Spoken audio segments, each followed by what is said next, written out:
Noticias de última hora. Asesinato de Fernando Villavicencio, alias Invisible y alias La Flaca, sentenciados a 34 años de prisión y 3 cómplices, a 12 años. El Tribunal de Garantías Penales dictó sentencia a pocas semanas de que se cumpla un año de la muerte del exasambleísta y excandidato presidencial. A 34 años y 8 meses de cárcel condenó a 2 de los 5 procesados por el asesinato de Fernando Villavicencio Valencia, exasambleísta y candidato presidencial en las elecciones nacionales anticipadas, ocurrido el 9 de agosto del 2023. A 3 de ellos, considerados cómplices, se les dictó una pena de 12 años de prisión.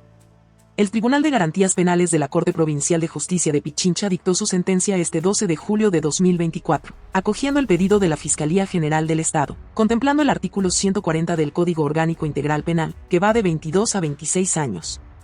A pocas semanas de que se cumpla un año del crimen de Villavicencio, este viernes, por unanimidad el Tribunal Penal conformado por los jueces Milton Maroto, Julio Rumiguano y Pablo Coello emitieron su sentencia de primera instancia. Antes de la exposición de sus motivaciones, el tribunal consignó la pena máxima acogiendo la solicitud de la Fiscalía General, a través de la agente fiscal Ana Hidalgo Guayaquil y de los acusadores particulares, entre los que están Verónica Zarauz, viuda de Villavicencio, sus hijas, Tamia y Amanda, y su hermana, Cristina. En la lectura de la sentencia, el tribunal manifestó haber llegado al convencimiento de que las 5 personas cometieron el crimen, como autores materiales. Tomando en cuenta que la Fiscalía presentó 78 peritos y testigos y 18 pruebas documentales que fueron incorporados en el proceso. Sobre Carlos Edwin Angulo, alias Invisible, en el grado de autor mediato, se lo sentenció a 34 años y 8 meses de prisión, y el pago de una reparación integral de 1.000 salarios básicos, más una reparación integral de 100.000, anotó el juez Maroto. La pena para Laura Castillo, alias La Flaca como coautora, porque se dedicaba a la coordinación y logística, es también de 34 años y 8 meses, y a pagar una multa de 1.000 salarios básicos, y una reparación integral de 100.000. Seguimos con las noticias. Que esta organización delictiva tenía toda una planificación para poder ejecutar este delito el pasado 9 de agosto de 2023. Por ello también solicitó que se dé la pena máxima por el delito de asesinato contemplando agravantes, esto es 30 años de prisión tomando en cuenta la participación de cada uno de estos implicados. Recordemos, por ejemplo, que Carlos Angulo Lara lo señala Fiscalía como el autor mediato de este delito. Alias Invisible habría dado la orden de disparar incluso al estar al interior del CRS Cotopaxi. Laura Castillo, como coautora, pues sería la que estaba encargada de coordinar la logística, de entregar los vehículos, las camisetas, las motocicletas y el dinero para poder ejecutar este delito. Contra Víctor Flores y también Eric Ramírez, dijo en calidad de cómplices, ayudaron a Laura Castillo para poder realizar el reconocimiento del lugar. Finalmente, para Alexandra Chimbo, dijo que también en calidad de cómplice ella era la encargada de estar al interior del coliseo del Colegio Anderson para alertar tanto de la llegada como de la salida del candidato a la presidencia, Fernando Villavicencio. También reconoció que todavía hay procesados, hay personas que no se lograron vincular a esta causa, tomando en cuenta que el testimonio anticipado del testigo protegido se dio durante el día 60 de la instrucción fiscal y que por ello se han abierto investigaciones previas más. Una investigación respecto a estas personas que quedaron por fuera de esta causa y además otra investigación relacionada con las autoridades por la omisión de la seguridad de Fernando Villavicencio. Escuchemos lo que dijo el abogado de la viuda de Fernando Villavicencio. Que puedan establecer la existencia de delitos que tienen que ser investigados, se puede iniciar una acción de oficio, como en efecto nos ha mencionado la señora fiscal, que se han llevado adelante ya 2 investigaciones más de oficio para determinar la responsabilidad directa y las omisiones en las que pudieran haber ocurrido funcionarios públicos en el ejercicio de la defensa de la protección de la vida del candidato presidencial. Y efectivamente estas nuevas personas que han sido vinculadas y elementos también como por ejemplo los medios que se facilitaron para la comisión del delito a través de una línea dedicada de internet, cómo se realizó la suscripción, las autorizaciones dentro del sistema del SNAI. Y bien, previo a escuchar estos alegatos finales, se logró también escuchar a 4 de los 5 procesados en sus testimonios. Estos testimonios no duraron más allá de 1 minuto. Lo único que dijeron estos implicados es que habían sido procesados por otra causa, por una causa de receptación y que desconocían los hechos por el asesinato de Fernando Villavicencio. Además de lo que dijo la Fiscalía, también solicitó como reparación integral $37.000 por cada año de esperanza de vida contemplado para para Fernando Villavicencio, esto es en un aproximado de 18 años más, es decir, $666,000, tanto para los familiares como para las 13 víctimas colaterales. CAL no dio paso a pedido de legisladora correísta para revisar juicio político contra la fiscal Diana Salazar. El segundo vocal del CAL indicó que el tema solamente se trató rápidamente en la sesión. No hubo ninguna votación. El legislador oficialista Diego Matovelle, quien es segundo vocal del Consejo de Administración Legislativa, CAL, informó que este organismo no dio paso al pedido de la legisladora correísta Gisela Garzón para que se realice un seguimiento al trámite del juicio político contra la fiscal general, Diana Salazar, que está suspendido desde el 17 de mayo de 2024 tras acogerse un pronunciamiento de la Procuraduría General del Estado. En atención a una consulta del presidente de la Asamblea Nacional, Henry Kronfle, la Procuraduría emitió un criterio para permitir que el CAL y la Comisión de Fiscalización suspendan temporalmente la sustanciación de un juicio político en caso de que las autoridades investigadas cursen un embarazo de riesgo o presenten enfermedades catastróficas.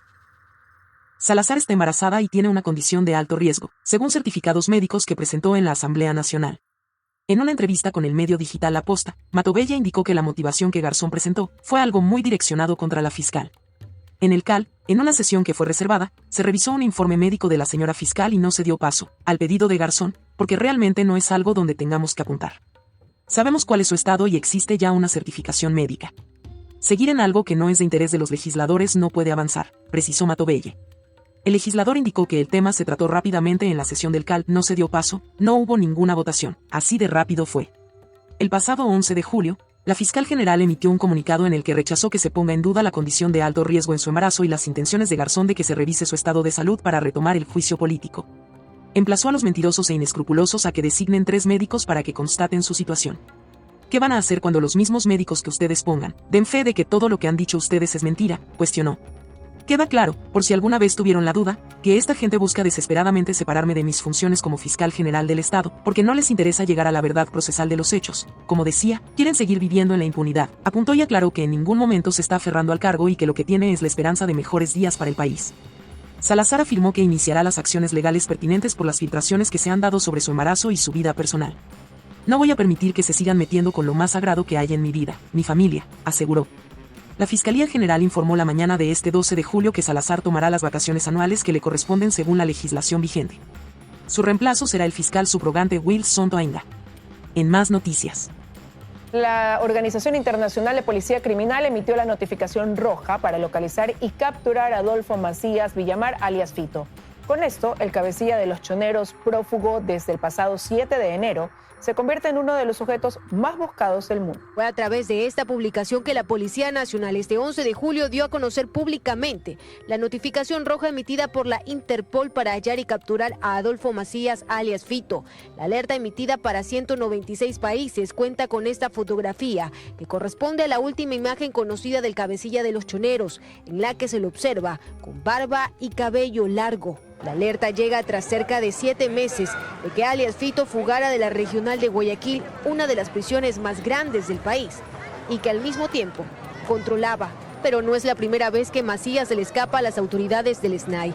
El 11 de febrero de 2013, junto a otros 13 presos, también se fugó de lo que se supone ser una prisión de máxima seguridad, La Roca. 3 meses después fue recapturado y se lo regresó a la regional 8. En el 2023 la estadía de Fito en La Roca tampoco fue muy larga, esta vez porque el juez Diego Poma ordenó su traslado inmediato, nuevamente a la regional 8 de Guayaquil. Cabecilla de los choneros se encuentra preso desde el 2011, condenado con la pena máxima de 34 años de cárcel por delincuencia organizada, narcotráfico y asesinato. En la actualidad, las autoridades ofrecen una recompensa de hasta $100,000 para quien otorgue información de su paradero o que ayude en su aprehensión. Paralelamente a esto, la Policía Nacional y el gobierno también han tomado medidas para desarticular a la estructura terrorista que lidera, llegando a su círculo más cercano y allanando sus bienes, como este domicilio de lujo en Manta y otras 6 viviendas en las que también operaban miembros de la misma organización. Internacionalmente, Argentina también ha mostrado su disposición con Ecuador para ayudar a la captura de Fito. Una de las acciones más claras fue la expulsión de su esposa, hijos y sobrinos el pasado 19 de enero. Esta mañana, Mayra Salazar, procesada en el caso Metástasis y pieza clave en el Purga, fue trasladada en un vehículo militar a la cárcel de Cotopaxi desde una prisión de mujeres en Chillogallo, al sur de Quito. Su abogado Cristian Marín aseguró que teme por la vida de Salazar debido a que en esa cárcel no se ofrecen las garantías para su defendida. Agregó que hasta el momento desconoce los motivos del traslado. El legislador de Construye, Paul Buestán, presentó en la Asamblea una nueva propuesta de reforma que busca eliminar las pensiones vitalicias a expresidentes. En la actualidad, los exmandatarios solo reciben el 70% de dicho beneficio. Esta vez la pretensión de que expresidentes y ex vicepresidentes del Ecuador ya no reciban un sueldo vitalicio es de la bancada de Construye. El legislador Paul Buestán presentó en asamblea una reforma a la ley del servicio público para que se elimine el articulado que les otorga ese beneficio. Al no ser servidores públicos, por coherencia, no deberían recibir un solo centavo, más aún cuando existen tantas necesidades en el Estado ecuatoriano como la salud, la seguridad. Les quitaron presupuesto a las universidades. Y según Buestán, hay ex jefes de Estado que ya ni siquiera residen en el país y aún reciben esa remuneración. El argumento es también que ya no son funcionarios públicos y ese gasto no tendría que asumir el Estado, explica. Algunos incluso no están ni en el país, viven en otros estados, como por ejemplo el caso de Yamil Maguad. Otros dan cobrando los herederos, dan cobrando las personas que quedan acá en el país, y eso nos parece que es una falta de consecuencia con un principio de solidaridad con el pueblo ecuatoriano. La iniciativa recibió el apoyo inmediato de otras bancadas, pues según los documentos que acompañan a la reforma y que ya está en manos de la Asamblea, el Estado destina alrededor de $85,000 mensuales para pagar las pensiones vitalicias de 27 expresidentes del país. Pensiones vitalicias a cuenta de qué. Ustedes han visto aquí expresidentes y ex vicepresidentes que ya ni siquiera la gente se acuerda quiénes eran y están ganando sueldo pagado por nosotros, de tal manera que eso de los sueldos vitalicios hay que eliminarlos urgentemente y ahí vamos a estar para sumar a ese proyecto. Este sería el segundo intento de la Asamblea de retirar este beneficio a quienes gobernaron el Ecuador. En el 2023 se trató de una propuesta que tenía este objetivo, pero no encontró todo el respaldo en el Pleno del Legislativo y solo se logró que la pensión que reciban sea del 75% del sueldo y ya no del 100%. La reforma deberá ser admitida a trámite en la Asamblea y enviada a la comisión que el CAL lo decida para su procesamiento. La ministra de Trabajo, Ivonne Núñez, responde a los cuestionamientos de la Asamblea sobre el proyecto para eliminar el contrato emergente. Además, asegura que en los últimos 7 meses se han creado más de 330,000 empleos en el país. Que la presentación del proyecto que busca eliminar el contrato emergente establecido en la Ley de Apoyo Humanitario no podía hacerse desde el Ministerio de Trabajo, sino de la Presidencia de la República, es lo que aseguran en la Asamblea Nacional. Cuestionamientos a los que este viernes respondió la ministra de Trabajo, Ivonne Núñez. La funcionaria detalla que presentar una iniciativa en la legislatura también es una de sus facultades y hace un llamado de atención a quienes lo critican. Yo como Ministerio de Trabajo lo que le estoy diciendo a la Asamblea, señores, el 20 de julio concluye el veto total que se hizo el año pasado para derogar la Ley de Apoyo Humanitario. Ese es el mensaje de la ministra de Trabajo.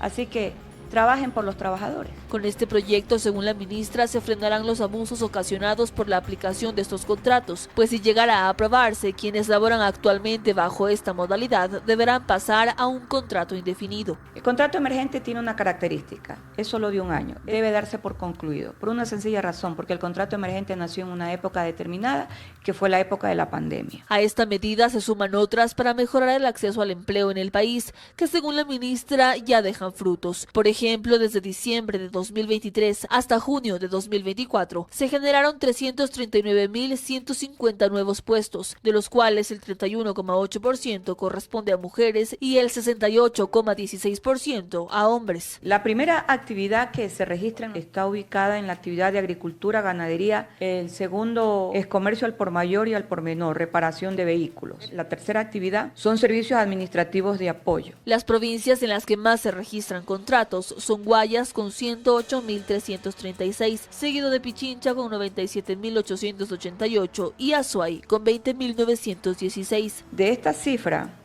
corresponden a los jóvenes comprendidos entre los 18 y 29 años de edad 170.560 contratos de trabajo. Y ante la diferencia de datos con la Seguridad Social, Núñez aclaró que esto se debe a que el registro de afiliaciones y desafiliaciones en esa entidad se da de forma tardía.